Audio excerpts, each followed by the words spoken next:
Bachelor लेभलको चाहिँ जुन एमबिबिएसको इन्ट्रान्स जुन कमन इन्ट्रान्स एक्जाम हुन्छ नेपालमा चाहिँ ब्याचलर लेभलको मेडिकल फिल्डमा त्यसको चाहिँ डेटहरू आइसकेको छ, फर्म चाहिँ खुलिसकेको छ। अब फर्म चाहिँ भर्नुपर्ने रहेछ होइन। त्यो फर्म भर्दाखेरि चाहिँ तपाईँलाई चाहिँ कस्तो डकुमेन्टहरू चाहिन्छ, के डकुमेन्टहरू चाहिन्छ त्यो भिडियोमा म त्यो कुरा भन्न गइरहेको छु। सो हेर्नु होला।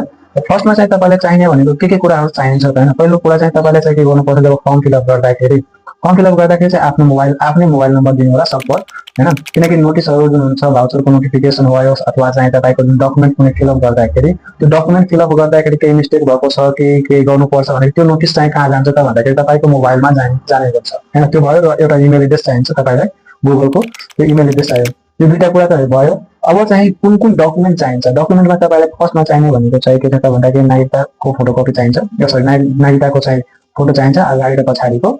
त्यसपछि त्यो पनि जेपीईजीको फर्मेटमा। र त्यसको साइज चाहिँ के हुन्छ त भन्दाखेरि 1 MB रेकर्ड गर्नुपर्छ। त्यो चाहिँ के गर्नुपर्ने तपाईँले त भन्दाखेरि गुगलमा गएर चाहिँ हुन्छ साइज, डकुमेन्टको साइज फोटो गर्ने भनेको वेबसाइटहरू पनि हुन्छ, त्यहाँ क्लिक गर्ने। त्यसले चाहिँ के गर्छ भन्दाखेरि कम साइजमा बनाइदिइहाल्छ तिनीहरूले है त। त्यो भयो। अर्को कुरा चाहिँ के छ त भन्दाखेरि एउटा भयो नागरिकता पछि चाहिँ तपाईँलाई चाहिने भनेको नेसनल आइडी कार्ड कम्पलसरी छ, छैन पनि। तर अहिले चाहिँ के छ त थाहा छैन, तर चाहिँ नट कम्पलसरी थियो। सो त्यो भयो। त्यसपछि तपाईँको पासपोर्ट साइजको फोटो चाहिन्छ।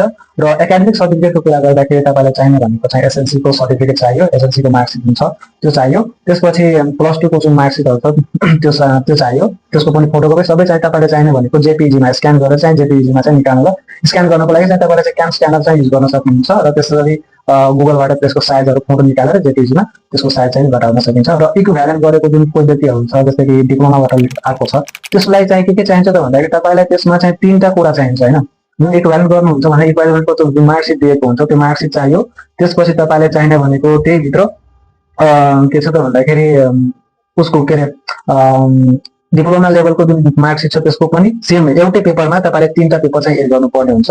त्यो डिप्लोमा लेभलको मार्कसिटको, त्यसपछि इक्विभ्यालेन्टको त्यो सर्टिफिकेट पनि, र साथसाथै इक्विभ्यालेन्टको जुन मार्कसिट दिएको हुन्छ त्यो 3टै पेपरमा त्यो चाहिँ पीडीएफमा पनि अपलोड हुन्छ। त्यो गरेर बनाउनु पर्छ। त्यो चाहिँ आफैले बनाउनु होला है त।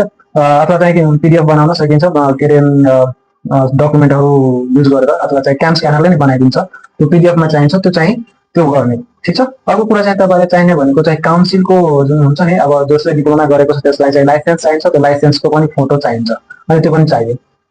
अनि रिजर्भेसनको कुरा गरेर एडिसनल डकुमेन्टमा रिजर्भेसनमा चाहिँ तपाईँले के चाहिन्छ त भन्दाखेरि अब कसैको मधेसीको छ, कुनै जुनसुकैको रिजर्भेसनको लागि चाहिँ तपाईँले चाहिँ के गर्नुपर्छ त भन्दाखेरि वाडाबाट चाहिँ तपाईँले रिजर्भेसन त म चाहिँ यो क्याटेगोरीमा पर्छु भने त्यसको चाहिँ डकुमेन्ट बनाएर ल्याउनु होला है त। तपाईँ मधेसीमा पर्नुहुन्छ भने एउटै डकुमेन्टमा चाहिँ मधेसी, दलित, मधेसी, मुस्लिम सबै चाहिँ त्यो गराउन सकिन्छ, अथवा चाहिँ खसाले छ पनि बनाउन सकियो होइन। त्यो अर्को कुरा चाहिँ के चाहिन्छ तपाईँलाई त भन्दाखेरि गभर्मेन्ट स्कुल जस चाहिँ त्यो रिजर्भेसनको लागि अप्लाई गर्नुहुन्छ त्यसलाई चाहिँ गभर्मेन्ट डकुमेन्ट पनि चाहिन्छ। त्यो गभर्मेन्टमा 6 देखि 10 सम्मको चाहिँ गभर्मेन्ट डकुमेन्टहरू चाहियो। मतलब 6 देखि 10 सम्म पढेको छ त्यो डकुमेन्ट बनाएर दिनुहुन्छ। त्यसको फर्मेट पनि दिनुभएको छ इन्टरनेटमा। यो फर्मेटले चाहिँ तपाईँले चाहिँ के गर्नुपर्छ त्यो चाहिएको छ। र अर्को कुरा चाहिँ के चाहिन्छ त भन्दाखेरि यो गभर्मेन्ट कसैको इङ्ग्लिस आइडी छैन भने इट्स ओके फाइन।